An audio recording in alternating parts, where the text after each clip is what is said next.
आज है दिन शनिवार और सावन का है पहला दिन। तो भगवान के दर्शन करते हुए ब्लॉग की करते हैं शुरुआत। तो भगवान के लिए बोले भोले शंकर की जय।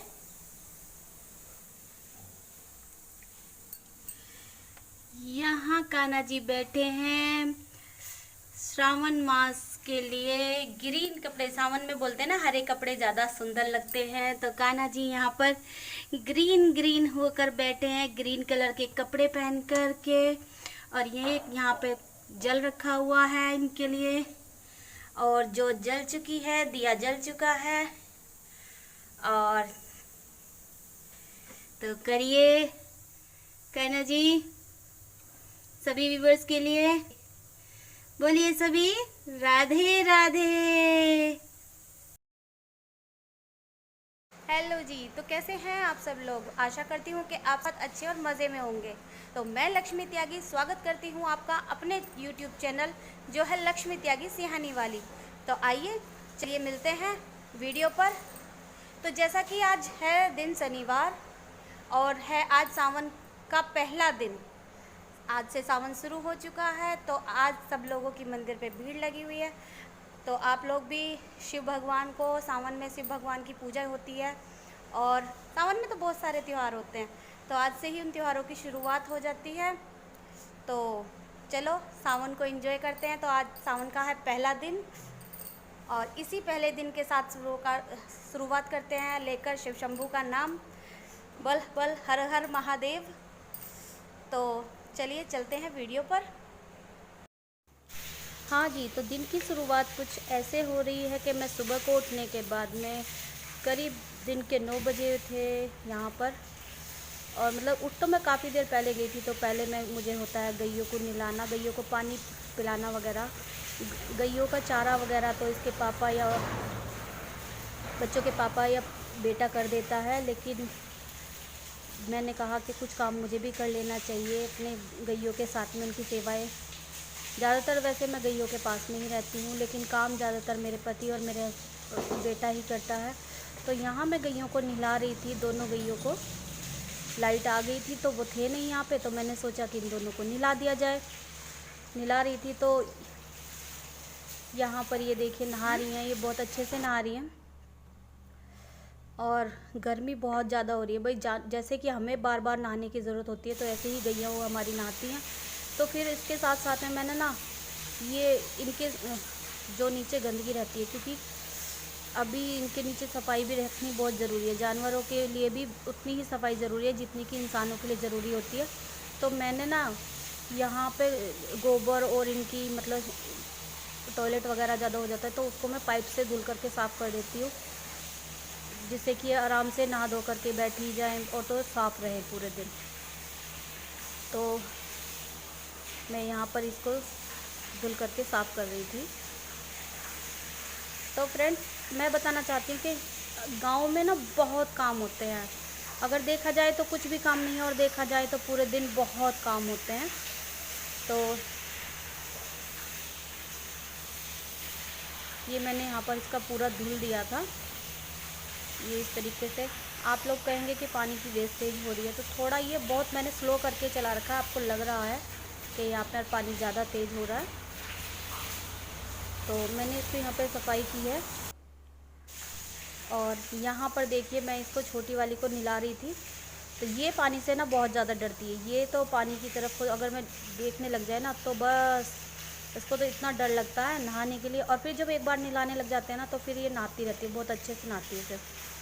तो मैं इसे नहला देती हूँ और इसके बाद में मैंने बंद कर दिया था पानी, क्योंकि फिर मुझे सारा घर जो पानी में हो जाता है ना, ये जहाँ पे ये बनती हैं तो वहाँ पर पानी पानी हो जाता है, तो वहाँ पर भी धुलाई करनी पड़ती है। फ्रेंड्स, घर बहुत बड़ा है, जिसमें ना झाड़ू लगाते लगाते ही इंसान पूरी तरह से थक जाता है।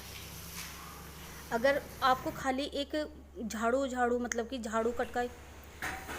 तो फ्रेंड्स, यहाँ पर मैंने मंगाए थे भुट्टे, और देखिए ये मक्खी पता नहीं कहाँ से आ गई। तो ये भुट्टे मंगाए थे, आइए और खा लीजिए।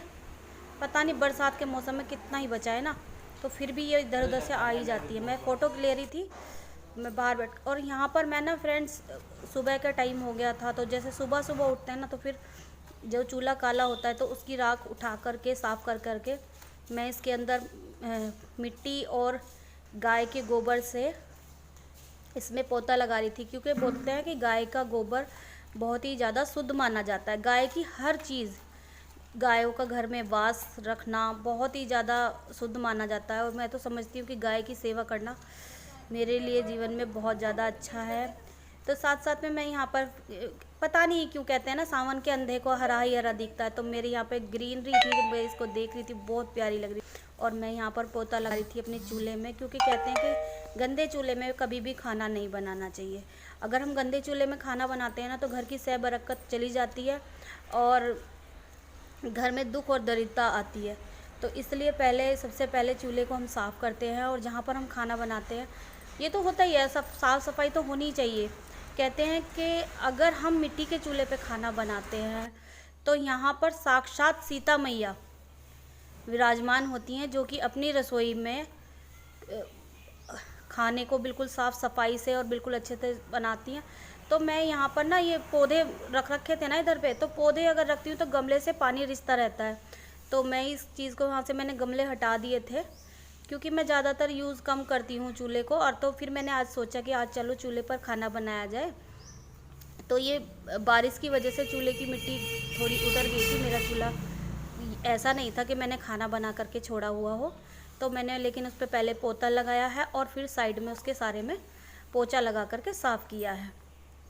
तो मैं यहाँ पर पोछा लगा रही थी, और फिर इसके बाद में मैं नहाने के लिए चली जाऊँगी, क्योंकि खाना हमेशा नहा करके ही बनाना चाहिए रसोई में। यानी कि बोलते हैं ना राम की रसोई, कि राम जी, तो मैं बोल रही थी कि राम की रसोई को हमेशा, मतलब जो सीता माँ रसोई बनाती थी तो रसोई को बिल्कुल साफ़ शुद्ध करके उसके अंदर खाना बनाती थी। तो कहते हैं कि अगर हम खाना बिल्कुल साफ़ सफाई से और चूल्हे को साफ़ करके, ये तो है वो मिट्टी का चूल्हा हुआ, हमें हमेशा किचन भी अपनी पहले साफ़ शुद्ध रखनी चाहिए, उसी के बाद में हमें खाना बनाना चाहिए। और बहुत अच्छा होता है कि अगर हम नहा धो करके बिल्कुल स्वच्छ होकर के फ्रेश होकर के ही रसोई में घुसे और खाना बनाएं, क्योंकि वो नहाने के बाद में ना हमारा मन भी स्वच्छ हो जाता है, और स्वच्छ होने के बाद में ही हम बहुत अच्छे से खाना और प्यार से खाना बनाते हैं। और क्योंकि जैसे कि मेरा कान्हा जी को भोग निकलता है, मेरा कान्हा जी को भोग निकले या ना निकले, कोई भी घर में खाना बनाए तो बिल्कुल साफ़ सफाई से ही बनाना चाहिए। तो ये देखिए मैं अपने पेड़ पौधे दिखा रही थी। पता नहीं क्यों मुझे पेड़ पौधों से इतना लगाव है कि ब्लॉग की शुरुआत हो रिद्धि ना हो, ऐसा तो हो ही नहीं सकता। रिद्धि हेलो बोलो सबको। रिद्धि सबसे हेलो बोल रही है। नहीं है, ये तो कह रही है कि मैं खाना खा रही हूँ बस। श्यामा, श्यामा, श्यामा, श्यामा नहीं बोलती किसी से। हाँ जी, तो यहाँ पे खड़ी हुई थी सिद्धि, और सिद्धि को आवाज़ लगा रही थी मेरी बेटी। तो उससे ना पता नहीं सोच रही थी पहले आवाज़ किधर से आ रही है, और फिर चारों तरफ को घूम घूम के देख रही थी, और बड़े धीरे धीरे से बोल रही थी ऐसे करके आवाज़ निकाल रही थी। तो बड़ी प्यारी लग रही थी। और देखिए आपको बोलती हुई भी एक दिखाई देगी, देखो ये बोली, आवाज़ लगा रही है, और वैसे तो पूरी तेज़ चिल्लाएगी लेकिन धीरे धीरे बोल रही है। तो यहाँ पर मैं चूल्हे को पोता लगाने के बाद मैं नहा करके आ गई हूँ, और नहा करके आने के बाद क्योंकि बरसात में आँच सही से जलती नहीं है, तो मैंने यहाँ पर पॉलीथीन्स पड़ी हुई थी वेस्ट, तो मैंने उन पॉलीथीन्स में आग लगा करके, लकड़ी लगा करके चूल्हे में आँच जला ली है, आग लगा ली है।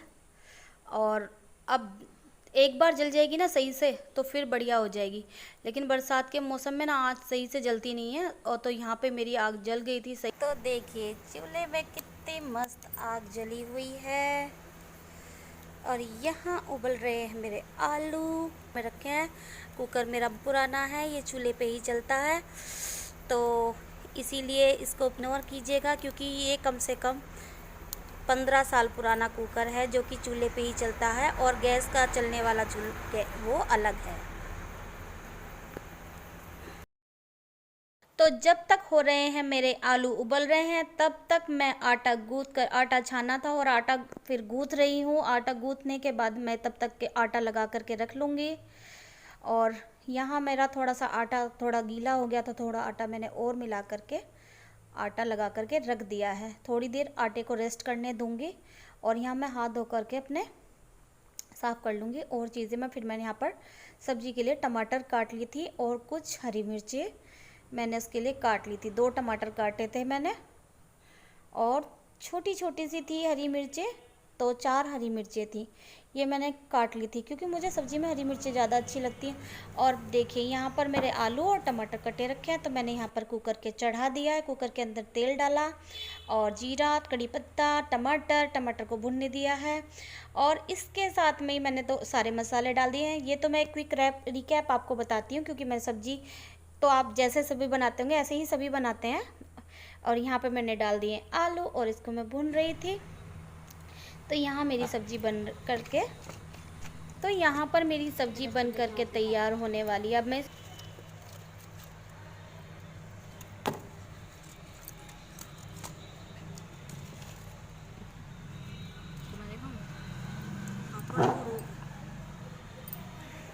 हाँ जी, तो मेरी सब्ज़ी बन चुकी है। देखिए अब थोड़े से कितना अच्छा क्या कलर आ रहा है।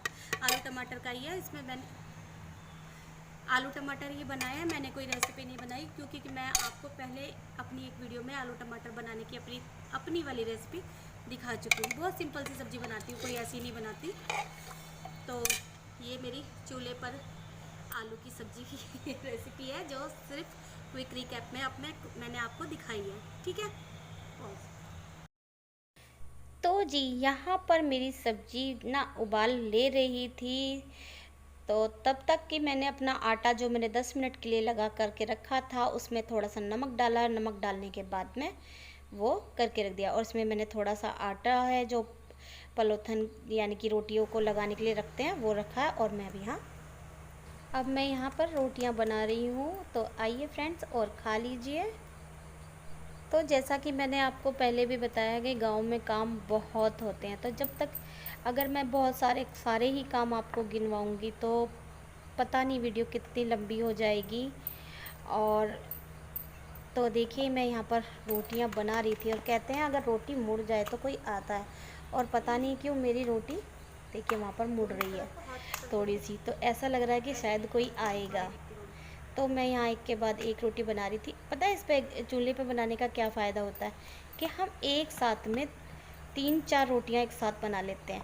और गैस पे क्या होता है कि हम पहले हमारी एक सीखेगी और मतलब बना रहे होंगे। इसमें पता क्या होता है, हमारे बड़े बताते हैं, मेरी मम्मी बोला करती थी कि चूल्हे पे हम एक साथ 4 रोटियाँ बना लेते हैं।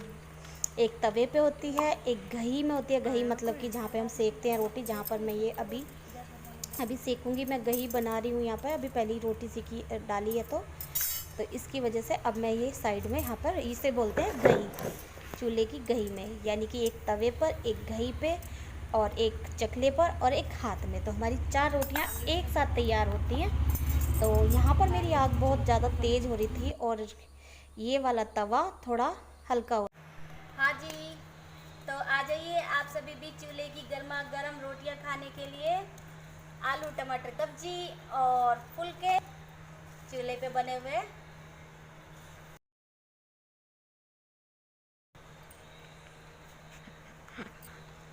तो गर्मा गर्म रोटियां खाने के लिए हो जाइए तैयार। और चूल्हे पे बनी हुई रोटी बड़ी स्वाद लगती है वैसे। तो आइए और खाइए। हाँ जी, तो आपको मेरा ये ब्लॉग कैसा लग रहा है तो प्लीज़ बताइएगा ज़रूर। और अगर आपको चूल्हे पे बनी हुई कोई भी रेसिपी आपको देखनी है तो मुझे कमेंट करके ज़रूर बताइएगा कि मैं आपको चूल्हे पर क्या चीज़ बना करके आप लोगों को दिखाऊं। आप लोग सजेस्ट नहीं करते हो कि मैं अगली वीडियो आपके लिए किस चीज़ की बनाऊं, सिलाई की बनाऊं, क्या बनाऊं। जब आप लोग सजेस्ट करोगे तभी तो मैं बनाऊंगी ना। ठीक है, तो इसी आशा के साथ कि मेरी वीडियो आपको बहुत पसंद आई होगी और अच्छी लगी होगी, तो इसी के साथ से विदा लेती हूँ।